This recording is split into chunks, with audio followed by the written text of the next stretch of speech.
especially happy Father's Day to all the fathers here, and especially to my father-in-law, wonderful father-in-law. Alles Gute zum Vatertag. So today it's all about fathers, and we wanted to share some stories about our own father. But first, we wanted to take some time for you also to think of one good memory or one happy memory you have of your father or of true father. And I can start with one. So my father is not really famous for being a good cook. Actually, I never saw him really cooking. But when I was younger, he used to, for breakfast, spread the chocolate on my bread, and with the tip of his knife, he would write my name or draw a little heart. And I think this touch of love that I received from my dad, I want to do it for my children in the future. So that's one happy memory. And yeah.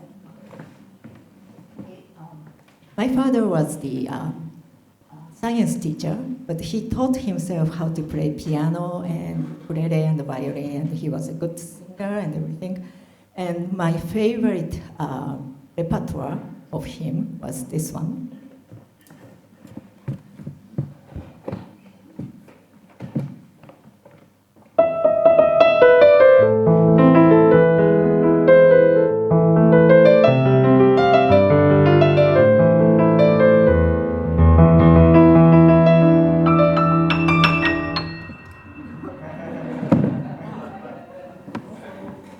So he always did this kind of funny piano playing, and I asked him to repeat it again, so he had to fall off from the chair many, many times. So we would like to give you 1 or 2 minutes to think of one happy memory you have of your own father or with true father, and then we'll take some time to share with the neighbor afterwards.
You could all find at least one memory, and I would ask you to turn to one of your neighbors and take the time to share.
didn't change yet? You can change partner to.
Thank you. Thank you for sharing. Thank you. We can come back and the conversation. And do we have one or two volunteers who want to share with everyone? We are two sisters here. Maybe we want to hear from a brother. You have the chance to share.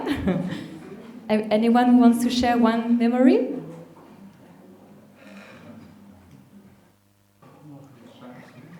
Yeah?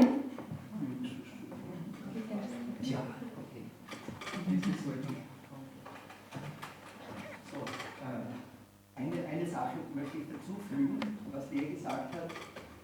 Ich habe meinen Vater auch nie kochen gesehen. Und ich weiß auch nicht, ob er das konnte. Was ich mich immer erinnern kann, und ich habe das auch jetzt zurückerzählt, das war, dass wir jeden Sonntag, meistens nach dem Mittagessen, bin ich mit meinem Vater spazieren gegangen. Das war vielleicht ein bisschen ähnlich wie die Geschichte, die Akira von meinem Vater erzählt hat. Ich, ein kleiner Bube, habe die Hand von meinem Papa gehalten und sind über die Wiesen gegangen. Ich kann mich noch ganz gut erinnern, die Wege, die wir gegangen sind. Und er hat gesagt, das ist diese Blume, dieser Baum. Das war wahrscheinlich auch dann eine gewisse Voraussetzung dafür, dass ich dann später begonnen habe, Biologie zu studieren. Ja. Also das okay. Thank you.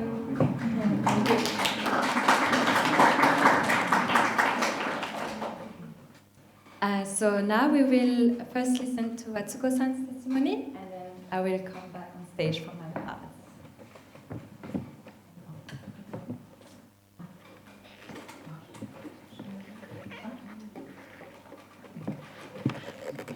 Good morning. Ich bin sehr dankbar für diese Gelegenheit meiner schönen Erinnerung meines Vaters zu teilen. Und das ist meine Grenze auf Deutsch, also jetzt auf Englisch. Yeah, so, this is my father. Since I'm first generation, I would call my parents Generation Zero. So Generation Zero, they didn't know anything about God's providence or this movement or Father and Mother Moon.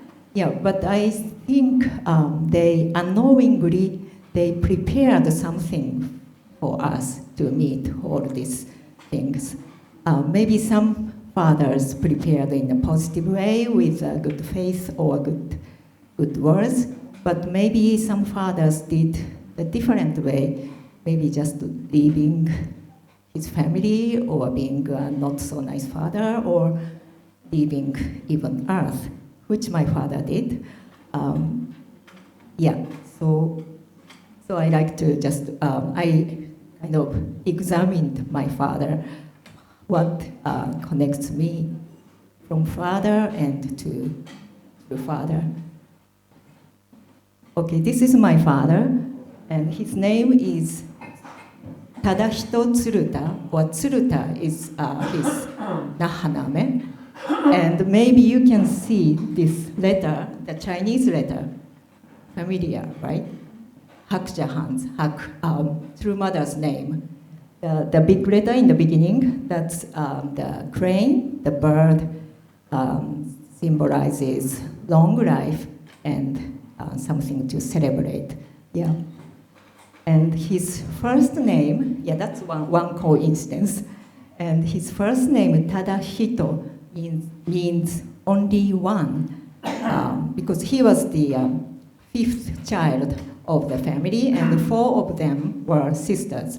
And so he was the only one boy, so I think my great-grandparents named him, yeah, my grandparents named him Tadahito. But this is also, this can be read, Yui Itsu, means only one. And when I read the Unification Thought book, I found a chapter with my father's name, which is called Yui Itsu Ron, which is a theory of oneness, or I think it's in English, it's written something like ontology, but I'm not sure. Yeah, it's about the definition of God being the harmonized mutual being or entity of unified Sunsan and Hyunsan. But I don't go to the details right now. But I was so glad to find my father's name in the Unification Thought book. So these are the nice coincidences which encourage me, or which kind of justifies me about meeting this movement. And so my father died very young. You can see he died at the age of 35 by a car accident. I was 8 years old. And I used to go to the Baptist church in my neighborhood. And after my father died, it became kind of easier or more natural for me to pray Heavenly Father. So whenever I say Heavenly Father or Tenno Otosama in Japanese, I can imagine my father in heaven. Well, it's not an authentic way to image God, but it helped me as a child to connect myself to Heavenly Father. And so I lost my father when I was 8. And my mother lost her father when she was an infant. He had tuberculosis and he died in his early 30s, even before the World War II. And also my mother's mother, who brought me up, because my mother had to work full time, so my grandmother brought me up. And she lost her father when she was very little. She always told me the stories about her father being a samurai, but after the Meiji Reformation, he lost everything, so he had to start from the scratch to feed all 6 children he had, and he died very young. And then those mothers, they never remarried. So those kind of similar situation to mother's three lineage. Yeah, so it's a different level, but it's something to connect me to true parents. Yeah, and high school teacher, this is more a realistic one. He used to teach chemistry and geology and astronomy. And I remember him once a month, I think, taking his children to, his students to the mountain and at night, and they watched the star with this telescope. Yeah, and those students, after they graduated from the high school, they came to my house after my father's death, and they were really crying, and they gave my father's, they had a butsudan, that little shrine we keep in home. They offered flowers, and they said, you know, your father taught us life and how to live with dignity and pride. So we are very grateful. So that made me kind of, very proud of him, which is a nice thing to hear. And which I like to inherit. And by the way, those babies are me. So, yeah. And that's my mother. And okay, so this story, "You are never too busy," is a little bit painful one for me, but it's very important lesson for me, so I like to share. On 18th of May, 1965 in the morning, I was in the 3rd grade, and I was in a hurry because I was going to get late for the school, so I was preparing and putting shoes on. And my father, he used to leave house before me, but he was somehow at home, and he called me Achan. That is my nickname. He called me twice, Achan and Achan. So it was very gentle voice. I mean, he was a kind person, but he's always energetic, and he's very impatient, and he cannot be quiet when he sees something which is not right. So it's that kind of very strong personality, but that voice was very soft and gentle. So I felt a little bit uneasy and strange. So I wanted to answer, but I was late. So I just left home without answering. And I felt so bad. So at the school, I was thinking, oh, what does he wanted to say? What did he want to say? Okay, so I'm going to apologize when he comes back. And I'm going to ask him what he wanted to say when he comes back. But he never came back. So that was the regret I still have. And and 20 years ago, 20 years later, I joined the movement, and I was very busy when I joined. I had so much things to do, concert coming up, and I was gonna teach as an assistant professor, part-time professor in this university, so I was preparing, but I had to go to America anyway, but then I went to America and I met the movement, and all the things happened, and I joined. So it was good that I was busy, but I answered to God's calling. But then again, in my first dream, when True Father came, after I joined, maybe 2-3 months after I joined, I had a dream, and I was busy again, and I was writing music or something, and I felt True Father is here. And the True Father said, "Can you come here to help me?" And I said, "I'm sorry, I'm busy right now." And then I realized immediately, oh no, I did it again. And I immediately thought about my own father calling me, and I didn't answer. And who do I think I am to saying this to True Father? So I looked at True Father, and he was smiling. Yeah, I see you are busy. I'm sorry, it's okay. You can do it later. I will ask you later. And he has left.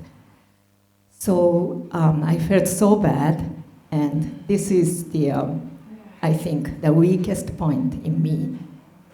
And I'm still working on it. I still do that to my husband sometimes. And Rifa always says, "You are always busy when I need you." So I still have to work on this. So this is the lesson I learned. And these are the stories of this generation 0 and generation 1. So now I will give to Rie-san, generation 2.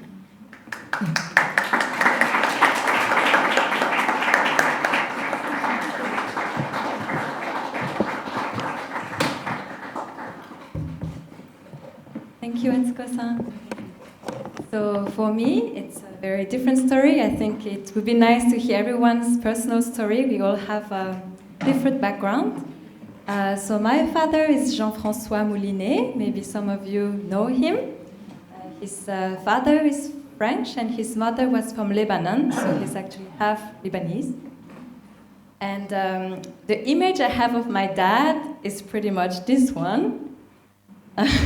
Always in the front stage or on meetings or very busy for church or public life. So in fact, my whole life I've always seen him doing something for the church. When I was 4 years old, he became national leader of France.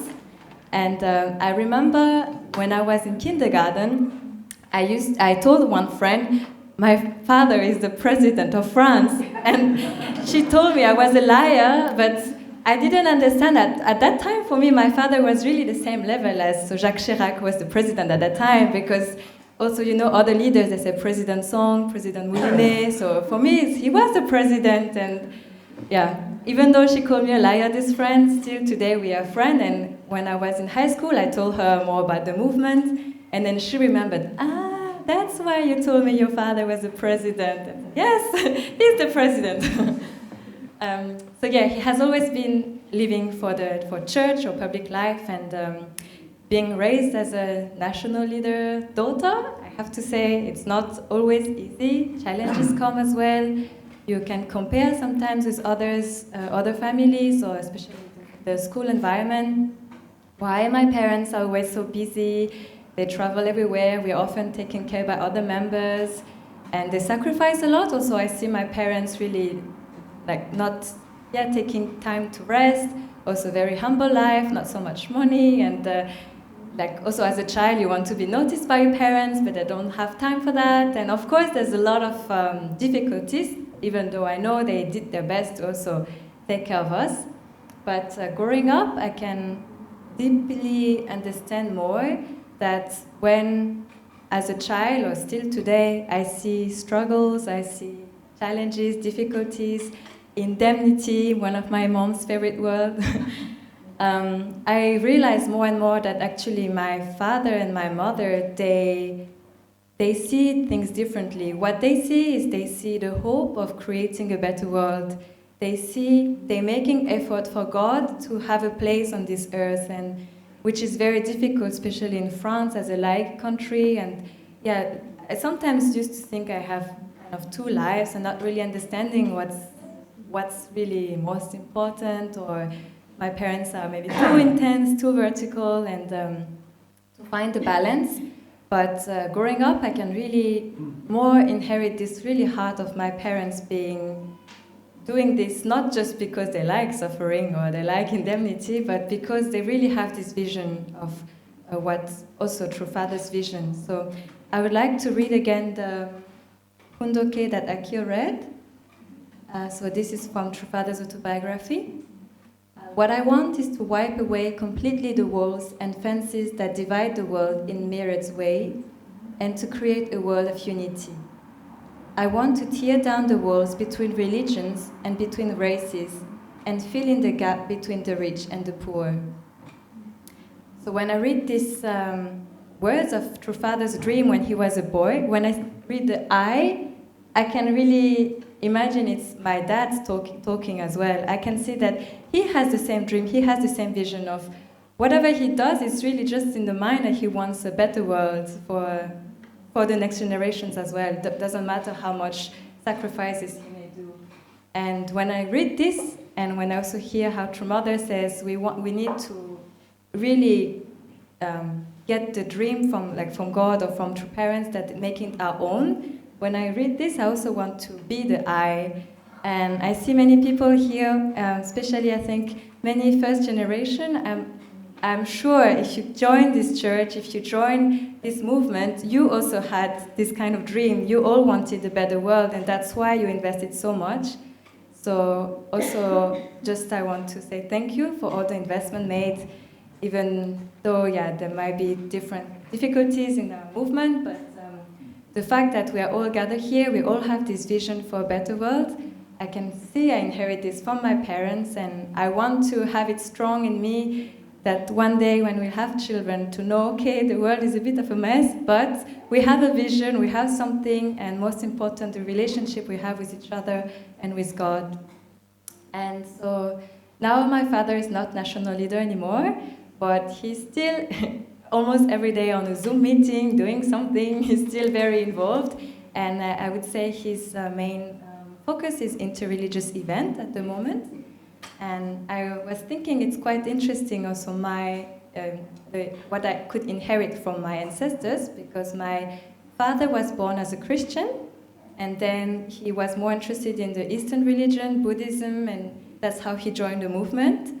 And after he joined the movement, my grandfather and my uncle, they converted to Muslim. And on my mother's side is more Shintoism, so it's really a mix of all. And to know that I'm kind of connecting all this in my small level, I feel like by implementing also what true parents teach us, there's really a way for harmony in religion, even though, yeah, sometimes we can be depressed by the media or everything, but to keep the vision strong and to keep on going, I can really testify that my dad does it every day of his life, and I really admired this for him.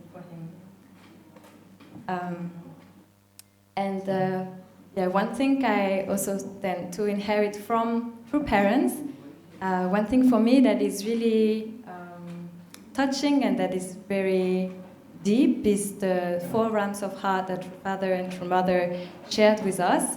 How the relationship in the family, so detailed and so beautiful. I think I never read, I like to read love stories or to watch movies, but I never read someone who talked about love so deeply and so detailed like True Father does on all relationship levels in the family, like the children and the parents and the children, the siblings, the couple. All these aspects of love are so well described by true parents, and it gives such an ideal which is sometimes hurts when you see the reality. You wonder. But to have this vision, I think it's so beautiful, and sadly a little bit also fading away in a society, the importance of the family. But for me, this is something really strong. And I was thinking today, our title is On Father's Day. What can we think of on Father's Day? So of course, to celebrate our fathers. But for me as a child, how can I develop my filial heart towards my father, towards heavenly parent, true father? But what I see, the beauty of also this realm of love is not just on the physical realm, but also in the community, in the society, and in the world. I'm so grateful this community here in Vienna, that also all the elderly figures that I can really serve and love as my father or as my mother. Thank you again, Etsuko-san, for accepting to do the Sunday service with me, to really do something together, create this father and mother and daughter relationship with the people around us. So of course, we learn it in the family, but how to expand it in the world and in the society. I think this is a vision, the 4 realms of heart that I can inherit from True Father, that for me is really beautiful and precious, that I want to also give to the next generation.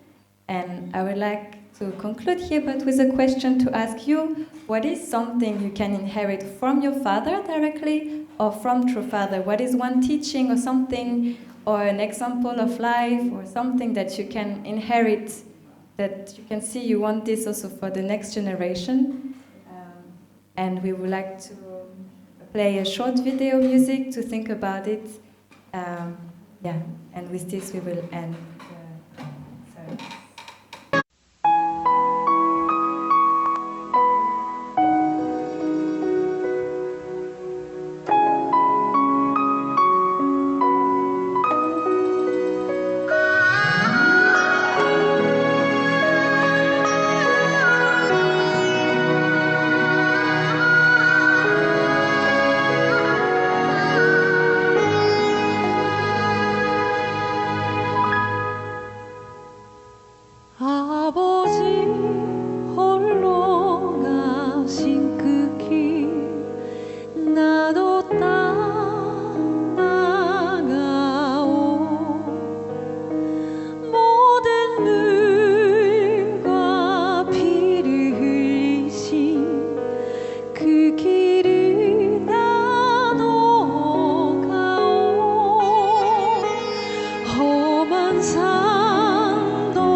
you.